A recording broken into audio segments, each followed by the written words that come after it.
Day 2.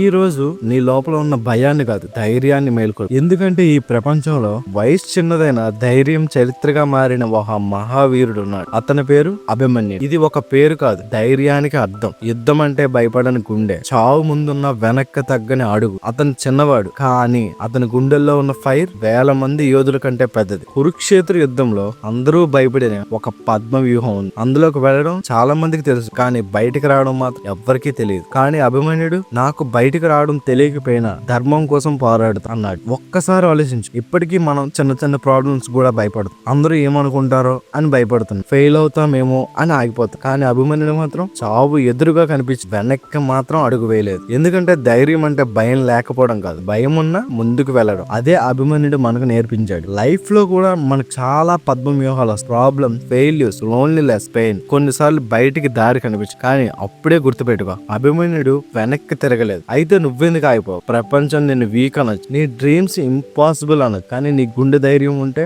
నువ్వు impossible ను కూడా బ్రేక్ చేయగలవు. అభిమన్యుడు ఓడిపోలేదు, ఎందుకంటే ధైర్యంగా పోరాడిన మనిషి ఎప్పుడూ ఓడిపో. అతని స్టోరీ ఇప్పటికే బ్రతికే ఉంది. నీకు తెలుసా, ఈ ప్రపంచం చాలా మందిని గుర్తుపెట్టుకోదు, కానీ ధైర్యంగా నిలబడ్డ వాళ్ళని మాత్రం చరిత్రగా రాసు. అందుకే నీ పరిస్థితులు చూసి నువ్వు భయపడకు, నీ లోపల ఉన్న వారియర్ ని మేల్కొలుపు. ఒక్క రోజు నీ లైఫ్ లో కూడా పెద్ద యుద్ధం వస్తుంది, అప్పుడు పారిపోకు. అభిమన్యుని గుర్తుపెట్టుకో, నేను పడిపోవచ్చు కానీ భయపడి వెనక్కి వెళ్ళను అని చెప్పుకో. ఎందుకంటే ధైర్యం ఉన్న మనిషిని ఈ ప్రపంచంలో ఏ శక్తి ఆపలేదు. నీ పెయిన్ కంటే నీ కరేజ్ పెద్దది కావాలి, నీ ఫియర్ కంటే నీ డ్రీమ్ పెద్దది కావాలి. డే 2, ఈ రోజు నుంచి నీలో ఒక కొత్త వారియర్ పుట్టాలి. సైలెంట్ గా సఫర్ అయ్యే మనిషి కాదు, ధైర్యంగా నిలబడి యోధుడిగా కావాలి. అభిమన్యుడు చరిత్రలో నిలిచిపోయాడు, ఎందుకంటే అతని భయంతో కాదు, ధైర్యంతో జీవించాడు. Stay strong warrior, the battle has just began.